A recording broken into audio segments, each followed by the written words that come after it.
అమరావతి భవిష్యత్తులో కూడా ఏకైక రాజధానిగా కొనసాగడానికి చట్టపరంగా 2 అడ్డంకులు ఇంకా మిగిలే ఉన్నాయి.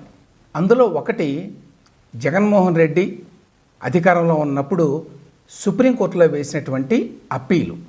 రెండవది కేంద్ర ప్రభుత్వం చేత అమరావతి ఏపీకి ఏకైక రాజధాని అని చెప్పి ఒక గెజెట్ నోటిఫికేషన్ ఇప్పించడం. ఈ రెండింటిలో మొదటి దానికి సంబంధించి ఒక డెవలప్మెంట్ జరిగింది. అదేంటంటే జగన్మోహన్ రెడ్డి అప్పట్లో హైకోర్టు ఇచ్చిన తీర్పు మీద సుప్రీంకోర్టుకి అప్పీల్కి వెళ్ళాడు. హైకోర్టు ఏమని తీర్పు ఇచ్చింది? అప్పట్లో జగన్మోహన్ రెడ్డి ప్రభుత్వం ప్రతిపాదించిన 3 రాజధానుల వ్యవహారం చెల్లదు, రైతులతో కుదుర్చుకున్న ఒప్పందం ప్రకారం రాజధానిగా అమరావతి మాత్రమే ఉండాలి అని అప్పట్లో డివిజన్ బెంచ్ తీర్పిచ్చింది. దాని మీద జగన్మోహన్ రెడ్డి సుప్రీంకోర్టుకి అప్పీల్కి వెళ్ళాడు. ఏమని? హైకోర్టు ఇచ్చిన తీర్పును కొట్టివేయండి అని. అంటే అర్థం ఏంటి? 3 రాజధానులు ఏర్పాటు చేసుకునే అధికారం రాష్ట్ర ప్రభుత్వానికి ఉన్నది అని మీరు తీర్పు ఇవ్వండి అని ఆ అప్పీల్లో కోరారు. ఇప్పుడు ఆ అప్పీల్ ఇంకా పెండింగ్లోనే ఉంది. తాజాగా ఈ అప్పీల్కి సంబంధించి చంద్రబాబు నాయుడు ప్రభుత్వం ఒక ఎఫిడవిట్ వేసింది.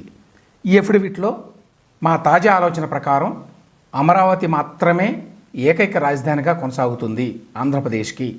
గతంలో రైతులతో కుదుర్చుకున్న ఒప్పందం ప్రకారం అమరావతిని మాత్రమే రాజధానిగా కొనసాగిస్తాము, అక్కడే ప్రభుత్వానికి అవసరమైన అన్ని నిర్మాణాలు చేపడతాము అని ఈ ఎఫిడవిట్లో కమిట్ అయింది.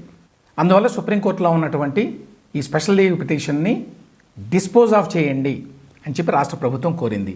ఆ మేరకి సుప్రీంకోర్టు కనుక త్వరలో డిస్పోజ్ ఆఫ్ చేస్తే అప్పుడు అమరావతికి ఒక అడ్డంకి తొలగినట్టు.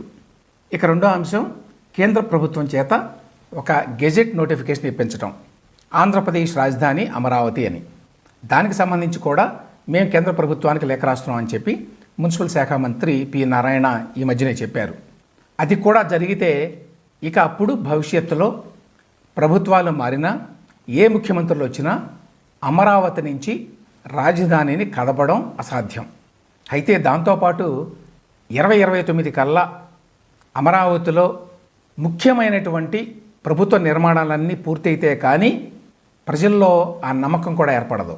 అందువల్ల ఒకవైపున చట్టపరంగా ఉన్నటువంటి ఇబ్బందుల్ని అధిగమిస్తూనే మరొక వైపున ఈ నిర్మాణాలను త్వరగా పూర్తి చేయాల్సిన అవసరం అయితే ఉంది. 2 సంవత్సరాల్లో పూర్తి చేస్తామని చెప్పి నారాయణ గారు, ముఖ్యమంత్రి గారు ఇద్దరు చెప్పారు. 2 సంవత్సరాలు కాకపోతే 3 సంవత్సరాలు అయినా పర్వాలేదు, కానీ 2029 లోపల మాత్రం కీ గవర్నమెంట్ ఫంక్షన్స్కి సంబంధించినటువంటి అన్ని భవన నిర్మాణాలని పూర్తి చేయాల్సిన అవసరం అయితే ఉంది. అప్పుడు భవిష్యత్తులో ఇంకెవరో కూడా ఈ రాజధాని అంశాన్ని మళ్ళీ ముట్టుకునేటువంటి అవకాశం ఉండదు.